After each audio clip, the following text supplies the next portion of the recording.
Yo, what is going on, everyone? My name is Nick, or the Notorious Fantasy, and welcome into episode 9 of Murder Your Bookie. This is week 7 of the 2020 NFL season. Before we get into our picks and our locks that we talk about in this video, me and Lucas are each going to be giving you guys 5 picks, and then at the end of the video, I also have one pick that is just a prop bets for the future, or not prop bets, I would say, just bets for the future that I want to talk about. So before we get into it, though, I'd like to read you guys off our record. So I'll read mine off, and then Lucas is off because we're going to honestly be honest with you guys how good we are doing. So I'm 11 and 14, 4 and 2 on locks, which is a grand total of 15 and 16, which isn't the greatest, obviously, but could be a lot worse. Honestly, if you guys are just taking me and Lucas's locks, you'd be making a decent amount of money. So Lucas, what's your record right now?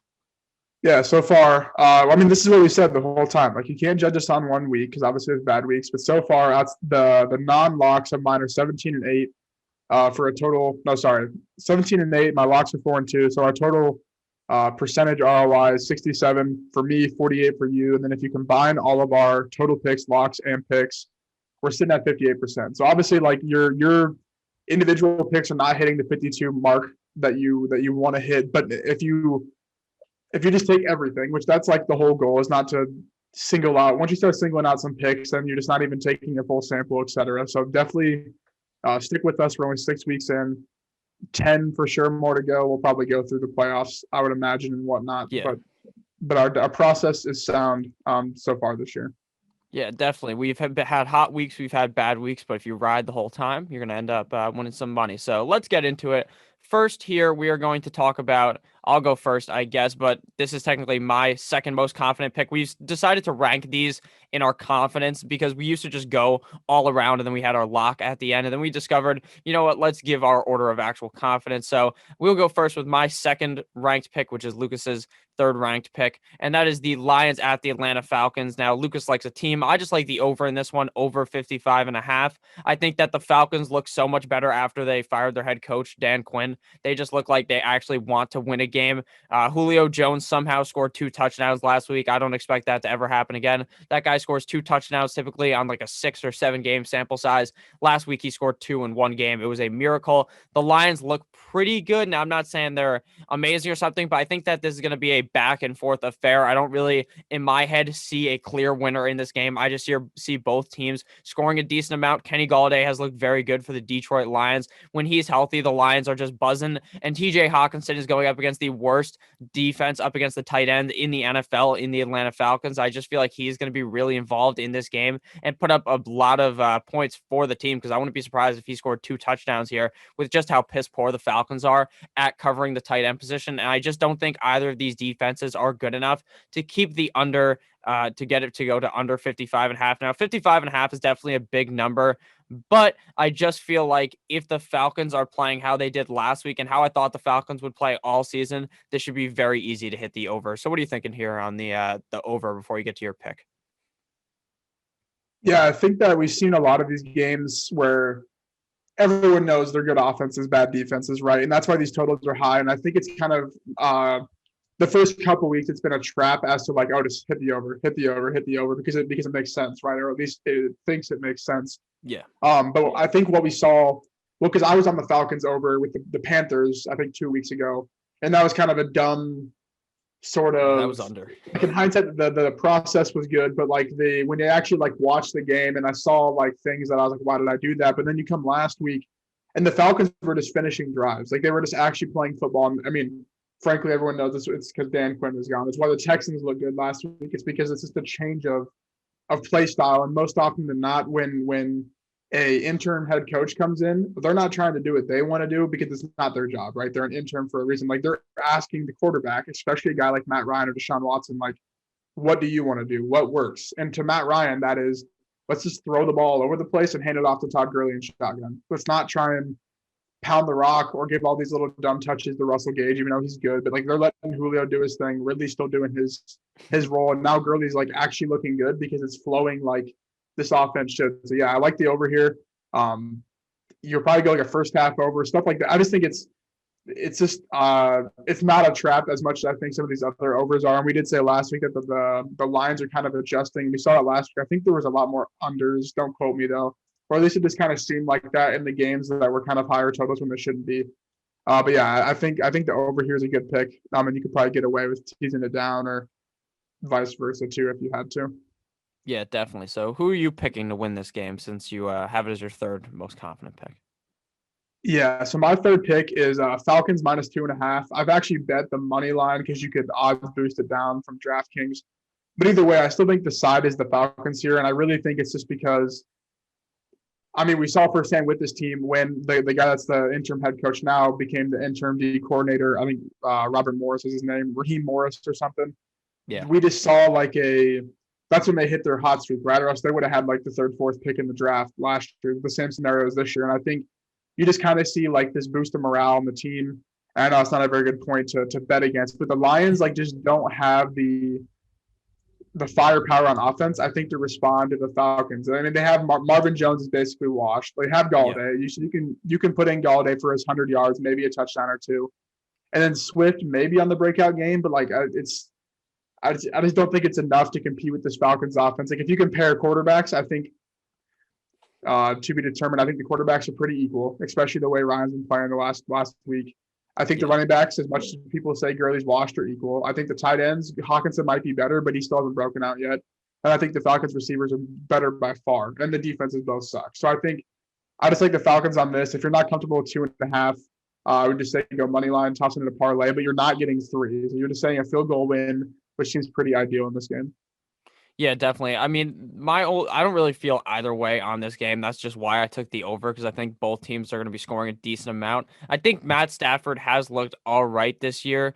I don't think he's looked as good as I thought he would this season, but I wouldn't expect him to put up like a bad. Last game they played up against the Jacksonville Jaguars, he did not look good at all. In my opinion, he just wasn't playing well because they were trying to run the ball a lot. And this offense just really has no identity right now for the Lions. Some weeks you see them trying to run the ball, try to get all running backs involved. Some weeks you see them just using one guy, Adrian Peterson. Other weeks they're using all three. It's very confusing, to be honest with you. And I'm surprised Matt Patricia still has a job. So I think the Falcons may end up putting the dagger inside of Matt Patricia's chest, and he may not end up coming home from this one. Even though it is at their home, they'll just leave him there in Detroit. So you got anything else to say on that, or can we move on? Move on. All right, so my next pick here is Seattle at the Arizona Cardinals. I took Seattle -3.5. Now, this may sound a little bit crazy, but the more I thought about this, I was thinking about how has the games worked for these teams. So Seattle last week has a bye. The Cardinals are coming off of a short week on Monday up against one of the best teams in the NFL, and that team had a fucking bye. Seattle is going to roll the Arizona Cardinals. Seattle -3.5. I do think that the Cardinals will be scoring in this game, but I don't think this is going to be some type of a blowout. But I think that Seattle wins by 7 here. I wish I could have gotten this at -3, but I don't think it will move to -3 unless the hype of the Cardinals moves to the public after they dismantled the Dallas Cowboys last week. That's really the only way that it would move down. Seattle just overall, in my opinion, the best team in the NFL right now, and it is not even close. Even if their defense is not very good, I still think that Russell Wilson will be able to cook them up enough points to get them to 6 or 7, whatever they need to do to win this game, unless it moves down to -3, obviously, and then they could just push on a field goal. But I don't even think it will get that close. I just think that Russell Wilson is too good to lose to the Cardinals when he's coming off the bye. He's been preparing all week and yet last week for this game, and the Cardinals are coming in off a short week. They're probably high as fuck on that win over the Dallas Cowboys, which looked like the easiest win ever. I don't know why I thought the Dallas Cowboys might be able to win last week. That was very wrong of me. So, yeah, Seattle over the Cardinals -3.5. What are you thinking about that?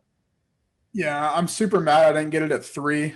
So I'm probably going to wait for it to get to 4, and then I'll just tease it through +3 on the other side. Yeah. I don't think the Cardinals are that good. Like I think like people see Kyler Murray playing like he is in Madden against the absolutely worst defense. Like the Jets defense and the Jags defense is better than the Cowboys defense. And like I know last week I was kind of like I was on the under for the Cowboys because I kind of figured, I mean, it hit just because the Cowboys offense sucks. But like I was kind of expecting like, oh crap, we don't have Dak. We might need to focus on defensive schemes, et cetera. And like, no, not even close to that. So yes, all the Mike Nolan takes I made in preseason to Danny, like they were true, like they were true. But I don't know. Like Kyler was like 9 for 22 against this Cowboys defense. And if you watch it, like if you watch the game, it wasn't like these like it was miscommunication between the routes. Like the whole offense is based on the timing of these routes. Like it's called the air raid. Like it's all these option routes in which they need to be on task. They need to be doing their thing. In the first like 6 throws, like he threw it where no one was because they were running the wrong routes, and they just didn't look that good. I don't know if Chandler Jones is back. We'll have to see. Devon Kennard maybe will be back, but on a short week it's tough to say. And I think just Seattle I think they roll them pretty good. I mean, like I'll probably lay 4 or 3.5 when it comes down to it, but I feel safer putting them through 0 at +3 because I just don't think the Cardinals just match up at all against this team. And I mean, it will prove me wrong if the Cardinals come out and win this game, then I'll be on board. But I still haven't seen anything except for week 1 where I need to be on board for the Cardinals. Yeah, no, I don't think the Cardinals are necessarily bad or something, but when you're going up against the best team in the NFL off of a short week when the other team had a bye, it just seems like no way that the Cardinals are going to go ahead and get a win in this one. So what's your next pick here? So my next pick is actually my number 2 because we went to Falcons for 3, and it's the football team money line. And I want to say shocked when I saw that the line was a pick 'em at first instead of a football team. And this is kind of what I saw last week too, right? Like, but I think the idea of them actually being even makes sense to me based on the football team's front 7. And I mean, I think we saw last week that Dalton under pressure was not good at all. Like that's where he struggled. The football team gets Chase Young back this week. I don't even care how bad the football team's offense is. Frankly, they kind of looked good last week against the Giants defense, which is equally as bad as the Cowboys defense, maybe even a little bit better. The Giants defense is better, for sure. Yeah, if Kyle Allen can just play average, I think Terry McLaurin has a fantastic game this week. If his yardage prop is low, I'll probably take the over. And that front 7 is this, they saw last week how they can take over first place in the division. And I think that front 7 is just going to send pressure all the time. Like they're going to say, beat us in the air. If you start beating us in the air, then we'll start playing zone. Then we'll start only rushing 4. But I think they're going to come out rushing 5, 6. They have nothing to lose. If they lose this game, they're still only 2 games back with 9 games left to play. So I like the football team money line. You could go -1. It's at like -103, but I'll just take the -107 and take the money line instead of a chance of it pushing. But either way, it's probably fine. But I really like this one. They were almost my lock 2 weeks in a row. I never thought the football team would be my lock 2 weeks in a row, but they almost were.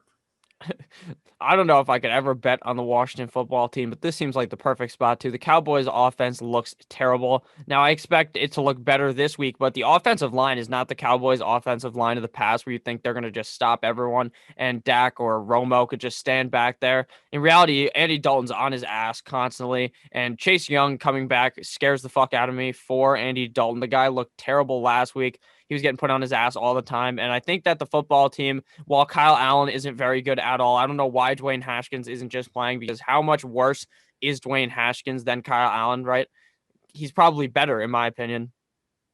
So I don't know. I think that not the 49ers, I think that the football team is one of the teams that I have no idea. I really have no idea who's going to win the NFC East. And the way the Cowboys have looked, this seems like an easy pick. But for some reason, it's just very hard to pick a team that has so little wins to beat another team that has so little wins. So I don't know. I'll just go with the football team with you and not feel ultra confident in it, though. I understand that you're confident, though. There's one, and I just looked at on DK, and there might be better odds, but the division winner for the football team is +900 this week. And I think hypothetically, so one of the Giants or Eagles has to win, right? And obviously one of the Cowboys or football team has to win. Yeah. So there will be so let's say Eagles win. So they're 2 wins. The Giants are 1-6. If the Cowboys win, they're at 3 wins. But say the Cowboys lose, then there's 3 teams at 2 wins. And I know that if the football team this week, that +900 will go to +200 maybe, because I think that I placed bets before the Dak injury actually that week on the Cowboys winning the division because they were at like -110, whereas preseason they were -150, and they had an easy schedule. But I mean, frankly, what I saw last week was not it. And the football team has the tiebreaker over the Eagles as of now. They still play them one more time, so that's another one to monitor. +900, you probably won't get those odds unless the football team loses, obviously, ever again. But if they're favored to win, so hypothetically they should have better odds than +900, I think. Yeah, no, I definitely agree. So my next pick here, I got the Bucks versus the Raiders over 52. Now, again, here I'm biting the over, and I feel like a lot of the games have recently gone under, but I think that this is another case where I think the Raiders are actually a pretty decent team. We've seen the Raiders beat the Chiefs. We've seen the Raiders look good up against the New Orleans Saints, beating them earlier in the season. They've won games up against big teams, and the Bucs just rolled over the Green Bay Packers like a blunt and Snoop Dogg's house. They absolutely destroyed them. I never expected that, to be completely honest with you. I really thought that the Packers were going to win, and then the Bucs just came out there and looked very good. The Bucs do have a very good defense, but to get over 52, I don't think is the biggest ask, especially if the Raiders are able to get a couple of touchdowns using their marquee guys like Darren Waller, or maybe just some bullshit touchdown from Hunter Henry. Not Hunter Henry, I mean Henry Ruggs, could elevate this total to go over 52. I just don't think it would take all that much if the Bucs are playing here to roll over the Raiders to try to be one of the better teams in the NFL. I think Tom Brady here is going to come in and play very well in Las Vegas. I don't really feel affected by if there's a dome or not. That never really changes my opinion on the over, but it's more likely, in my opinion, that the over will hit in a dome game because you're not going to miss some bullshit field goal or something like that. And the Raiders have one of the best field goal kickers in the NFL, so I feel like that also elevates them. So I like the Raiders here to potentially actually beat the Bucs, but I think the over would be my pick here with how good the Bucs have looked and also how good the Raiders have looked. My only worry though is the Bucs start running the ball 7 million times with Ronald Jones, and the over is just missed by like a touchdown. Yeah, this one the total's tough on me on this one because I have a pretty strong side. Honestly, my fourth pick is the Bucks -4, and I'm pissed I didn't take it at 2.5. Because I think people didn't really know how to evaluate that Bucks Packers game. Because frankly, I was all over the Packers. And I know they were like my fourth or fifth pick last week, but they were almost my lock just because I felt like I haven't seen enough out of the Bucks offense to buy in yet. But frankly, they played terrible last week. The offense did not look good. The defense just adjusts so well. And that's credit to Todd Bowles. I wish he's probably wishing he was back with the Jets. Not really, but like I mean, come on, he's probably the best Jets coach in the last 20 years. But this defense adjusts so well to frankly getting just smoked the first two Packers drives. I just don't think the Raiders come out. And my pick's the Bucks -4 because I just think the Bucks, the things they do right is they have good coverage linebackers to guard Darren Waller, and Jamal Dean has been amazing, which he'll just shadow Ruggs with Winfield kind of in his box, and then they'll play guys over the top. So I see the 52, but it's just kind of tough because I think this game is like this Bucks roll them in a way, or just kind of maintain. They build off what they did since the pick six in the Packers game. But honestly, there could be more pick sixes, which just creates more of a gap for the Raiders to keep trailing, and Ruggs could catch one or two deep bombs. So I don't mind it either. Yeah, my thing is the Raiders are now on a bye last week, coming off that humongous win up against the Chiefs, and I feel like their momentum is at maximum to put up some points here. So I'll go again because we're talking about the same game here. We have the exact same pick for our fifth pick, and that's the Bears versus the Los Angeles Rams. We both have 9-inch Nick Foles and the Chicago Bears +6. Now, my reasoning behind this is probably far different than yours. Yours probably some nice analytical breakdown, but my breakdown here is that 9-inch Nick Foles does not lose in primetime games. This guy is simply built different on prime time, and he has looked very good thus far this season.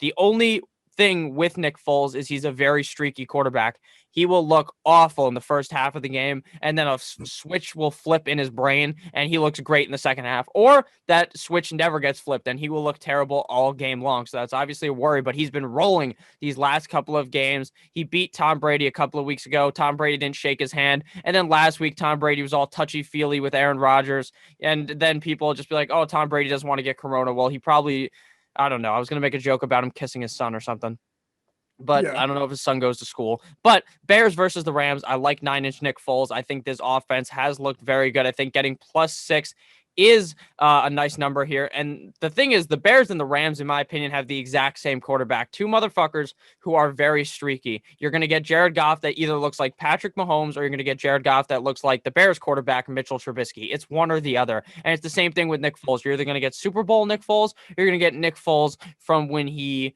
was terrible on the Eagles during like the regular season or something like that. That's all you get from Nick Foles. So I'm going ahead and feeling very confident in Nick Foles here, given +6. I think that the Rams may be one of the more fraudulent teams in the NFL.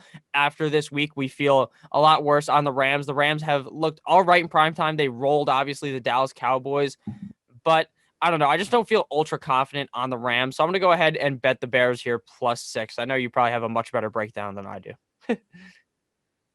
I mean, like I don't really. I think because both these teams to me are fluky, and I think we saw that with the Rams last week that they aren't 4-2. They're probably more. I mean, like they could be a 4-2 team, but like they're not. They're not. What I told you was I don't. Yeah, I don't know how the Bears are +6 against a team that should not be favored by 6 in any matchup against a team that has a better win total than them, right? I think both teams are fluky, but I think that the Bears defense has been surprisingly really good at pass coverage, and that's why Brady struggled. It wasn't that they couldn't run the ball; it's because it just circumstantial. The Bears got the lead; they had the Bucs had to throw the ball. And I'm not saying the Bears are going to come out in the lead here. I just don't think the Rams' offense is as good as people think. The running game is a big confusion. Cooper Kupp has not been himself. Like Woods is good, but Woods isn't Julio, where he's going to go for 150 and 2. He's a 70 and a touchdown guy. That's really about it. And the whole tight end thing, whatever. Like I don't think it's much. They're kind of still figuring that out. And on the flip side, the Bears' offense. I mean, I always said that if they had a tight end, it'd run good because we saw that with Trey Burton 2 years ago. That if they just have that extra outlet to throw to, like they're going to be all right. And we've seen that Jimmy Graham and now kind of Cole Kmet are there for kind of those big body guys that Nick Foles can throw down to. Because frankly, like Montgomery just doesn't see the receiving work, and Tariq Cohen's obviously hurt, so there's not that outlet. It really just comes down to like the Rams just aren't 6-point favorites against a team that has a good defense, I guess is kind of the way to put it. Has a top 15, top 10 maybe defense in this league. I kind of want this to get to like 7 just so I can tease it through 13 on the Bears side possibly, but I think the +6 is fine. And even honestly, like the money line's probably a decent throw a little bit on it just because I just can't see how they're 6-point fit. And this is growing too. This was at like 4. And even I think 4 was too much. So people are liking the Rams on this side. Yeah, this is going to be a close game, in my opinion. Probably a kind of lower scoring game. So in that kind of case, I'll just take the points in the Bears +6. So now we're going to go ahead and do our futures pick. Then we'll do our locks, I guess. So my futures picks, I locked in the Dolphins to make the playoffs +340.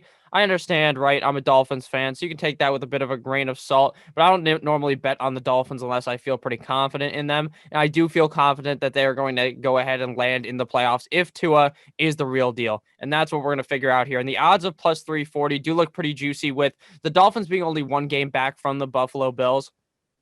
And they still play the Bills. They still play the Patriots again. They get the Jets again. So they get at least 2 wins there, because I think that the Dolphins are locked to beat the Patriots when the Dolphins are at home. They just always seem to be able to do that. Now that's under a different regime, obviously, with Tom Brady, but the Patriots just haven't looked all that good. They lost to your Broncos last week, which I thought was a complete and utter lock. So I think that the Dolphins here do have the potential to make the playoffs. If you pull up their schedule, it is cupcake matchups for the next 5 games after they play the LA Rams. They're getting these soft ass teams. I think they could really elevate their win total from that. And then my other pick is Tua, offensive rookie of the year. Now, I feel like if the Dolphins make the playoffs, these kind of go together. If they make the playoffs, Tua is, in my opinion, is 100% winning offensive rookie of the year. I don't think Joe Burrow nor Justin Herbert have proved enough to win the offensive rookie of the year. Now, I think Burrow, in my opinion, right now is going to win, but Herbert has looked very good thus far this season. And I think that if Tua is able to get this team to win a bunch of games, if he looks good,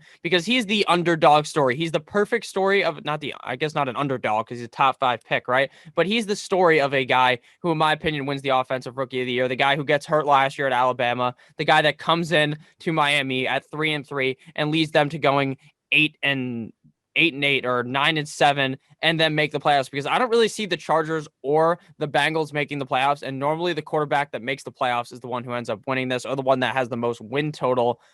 If it's close, the win total will decide it. So what do you think about Tua potentially winning offensive rookie of the year and the Dolphins playoffs +340? Yeah, I mean, I think it kind of like, well, frankly, I don't really understand the decision, I guess. And it comes down to like, where did they see that Tua was better than Fitz, right? Because backups don't get reps during practice. Like that's a known fact. Like quarterbacks, everyone says that. Coaches say that. So like to me, it signifies that he was the plan all along. Yeah, that's so to be honest, we'll see. I don't know. I don't really get it, I guess, but I think that the bets make sense, right? I think they're in the playoffs right now. And I mean, behind them are the Broncos, I know, obviously the Patriots, but still 7 teams make it. The Colts look super fluky. Maybe the Raiders, I guess. Like, it's kind of hard to slice those 3 teams outside of the division winners, of course. But yeah, if they slide into the playoffs, and Tua plays above average, I could see because this is all narratives, right? This is why we said Burrow was a good pick like 3 weeks ago. I have Burrow at plus 300, a preseason bet, because it really just comes down to the narratives built around it. Obviously, the Bengals aren't making the playoffs. Burrow's going to have good stats, right? Just because they're throwing the ball and he played all 16 games. Herbert kind of is thrown in there, but unless he starts winning some games, like he can play as good as he wants, but unless he starts winning games, I don't think he'll get that. So yeah, I think that the two kind of go hand in hand for a pretty good payday here. And honestly, I mean, I want to say Tua is going to play just as good as Fitz, but we'll see, I guess. And there's really no way to know until they play the Rams, I believe, next week. Next week, yeah. Here, wait. Real quick, let me read you the Dolphins' schedule. So we got the Rams week 9, obviously, because we have the bye, or week 8, because we have the bye this week, and then the Cardinals, and then the Chargers, and then the Broncos. So you could easily see the Dolphins winning 3 of those games, in my opinion. Yeah. And then we play the Jets, and then the Bengals. So that is potentially 4 wins there, 5 wins maybe. And then the Chiefs, obviously, they're just going to get trounced. And I think they can beat the Patriots. I think they can beat the Raiders. And I think they can beat the Bills. Now, I'm not saying they win all those games, obviously, because the NFL is crazy. They could lose every single one of these games, and my bet will look completely wrong if Tua just doesn't look like that guy. But I think the bet to make the playoffs is good. And I think they're playing up against these kind of softer defenses where there could be higher scoring games in which Tua's stat total would be very high. Now, I understand Tua's only going to play, 8 games?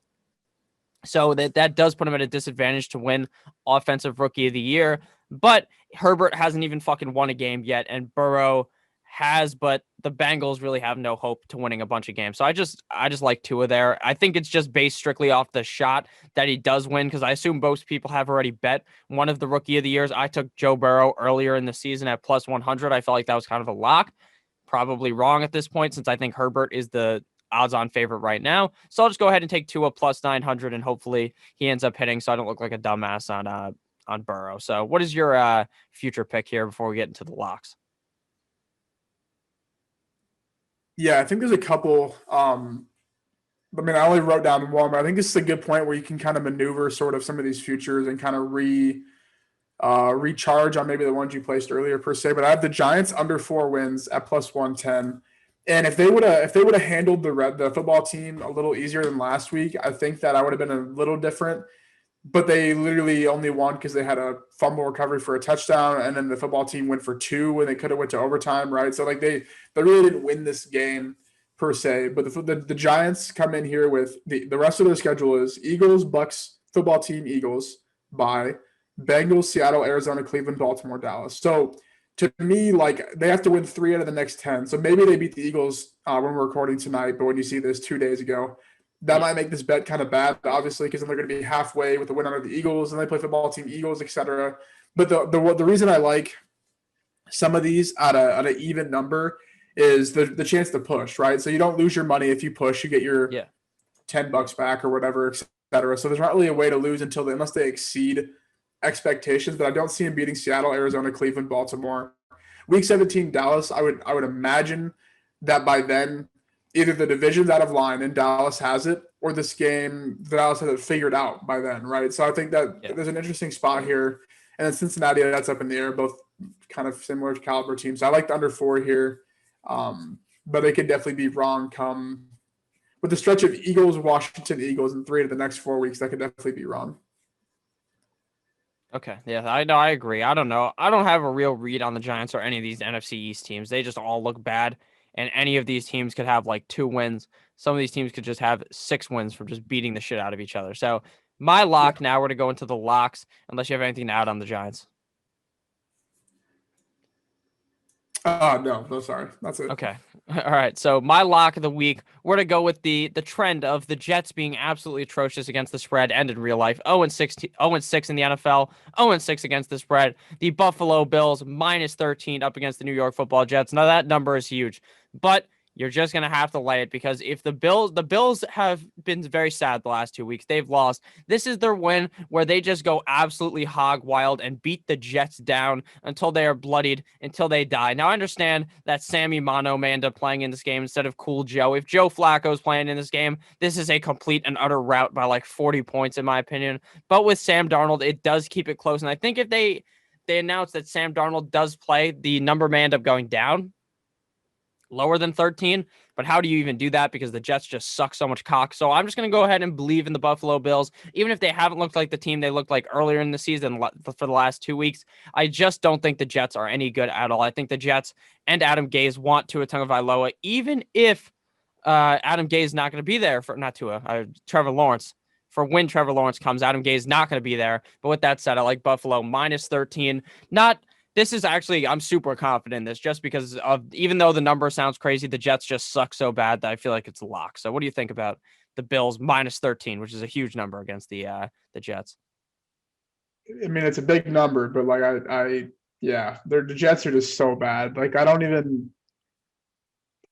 Adam Gase still has a job. I was listening to a podcast. It was Chris Collinsworth and Richard Sherman have one on PFF, and they were just talking about like physically, how does he still have a job? It is like brutal. They can't even like do anything. They can't even score against the Dolphins defense, which I know has been playing good, but like still, you can't even score against the Dolphins defense. So yeah, I think it's a good pick. Honestly, I mean, if Darnold plays, a banged up Darnold, I think is more subject to turnovers than Joe Flacco. Might even be better if this number moves down. So I think it's a good pick for sure. Joe Flacco last week took I believe, 35-yard sack. I don't know if you saw the clip of that. He literally rolls back and he just keeps running while there's these guys chasing him. It's like, what are you doing? You're not fucking Lamar Jackson. You're not going to juke these guys out. Just fall over. And instead, he just runs back 35 yards. Greatest sack ever by the Miami Dolphins. So not even too much to talk about here. I just think the Bills completely rolled the Jets, and it's just not even close. So what is your lock of the week here? So mine is it's been moving a little bit. I think people are kind of realizing is the Niners plus 1.5 against the Patriots. I like personally bet the +2 and the money line for the Niners, but I still think either way you slice it. I think it's like 110 on the money line. And it really comes down to, well, obviously I watched the Broncos game last week, and the way they beat this Patriots team, the way you beat a team that runs the ball is you handle the time of possession, you throw short passes, you just pound the rock on them. And the Broncos aren't a team that normally do that, and they did it super successfully. Now you bring in this team that's all they do. Like Jimmy G's ADOT last week was negative. He was throwing the ball behind the line of scrimmage more often than he was over the line of scrimmage. They out-possessioned the Rams by 15 minutes, and the Rams only had 22 minutes of possession. I just don't – I don't know. The Patriots just confused me because this offense was exactly what I thought it was the first 2 weeks, where they were just going to have Cam do his thing, switch out running backs and just throw short balls to Edelman. And then they completely switched since Cam had COVID. They had COVID. They completely switched this offense to like trying to chuck the ball downfield and run in between the tackles all the time. And it didn't really make any sense to me. But then you come against we were talking about Jimmy G beforehand, and he's fine when he's not getting pressured, right? They manhandled Aaron Donald that game. I don't know how, but they did it. Now you go against a Patriots team that doesn't get that much pressure. I mean, they play – Their defense is built around their secondary, which has been up and down this year, but the Niners don't need to penetrate secondaries to win games. They just need to keep Jimmy G clean. They need to hit these short balls, hand it off to the receivers, et cetera. So I just think the Niners are a better team at this point. And then how is Cam going to beat them? He's going to have to run the ball and apparently not throw it to Edelman anymore. Try to throw deep balls to Damiere Byrd.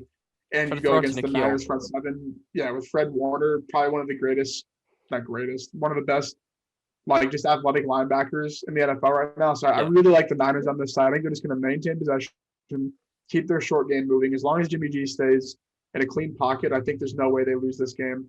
And the Patriots will be 2-4, probably the first time since like pre-Tom Brady. I bet it's crazy, but it's the reality of what the Patriots are right now. Yeah, no, I agree. This is a Jimmy G revenge game as well. Jimmy Garoppolo used to be the Patriots quarterback, so big revenge game here. Now, I would never in my mind take the Niners, to be honest with you. Now, I'm not saying that this is a stupid pick because the Niners last week I thought were a stupid pick, and they were so stupid in my head that they actually won. So I need to start thinking of stuff like that, like, oh, this pick feels so good. That's completely wrong. So the Niners I like in this game to win in reality, but I just feel like Bill Belichick can't lose 2 games in a row, right? He's not going to get smacked by the Broncos and then walk in here and lose, but he did. I know that's the problem. So I don't know. I'm not super confident in this. I get why you are. The Niners do look like a very complete team. I do worry without Raheem Mostert, though, how effective the run game will be. Even though Jerick McKinnon has looked good, Mostert literally is just one carry, and the motherfucker can take it to the house from regardless of where you're at. I was completely wrong on Raheem Mostert, by the way. This guy's very good, but he's also as injury prone as I thought he would be. So, with that said, the Niners plus 1.5 is Lucas's lock. My lock is the Buffalo Bills minus 13. And real quick, let me just pull this up before we leave. I got to pull up our record up against Snacks and Animal. I believe we're definitely winning. I know that for sure. I just got to check our record. We are right now Bagels and Locks them. They are 5-7. Murder Your Bookie. Us, we are 8-4 on our locks. So we are slaying them out right now. We are 3 games ahead, and we are looking to obviously put up double digits on them, beat them by 10 by the end of the season because that's just what we do. We're gonna go ahead and smack them up. So make sure you guys check out their show as well. You know, not as good as us, obviously, on the Mortal Locks point of view, because we're just straight up lock kings over here. And we're going to go 2-0 this week because the Niners are going to win and the Buffalo Bills are going to absolutely shit stomp the Jets. So thank you guys all for watching. Do you have anything to add, Lucas, here before we get out of here? Nope. Just don't judge the week by week sample size. Take the whole year. Exactly. Don't judge a book by its cover. That's what they say back in preschool. So thank you guys all for watching. Have a great rest of your guys' day. You can follow Lucas on Twitter, even though he doesn't use it. That will be on the screen as well. You can follow me on Twitter. You can click that subscribe button. You can do whatever you guys want. I hope you guys have a great time. And I hope that you guys continue to take these picks because we are eventually going. My record's going positive after the end of this week. And that's just a fact because I'm going to bet, or at least my units, because I'm betting $7 million on the Buffalo Bills to defeat the Jets because it's just a lock. Have a great rest of your guys' day. I love you all. And I'll see you guys tomorrow with another video. And I'll see you guys next week with Lucas. Good boy.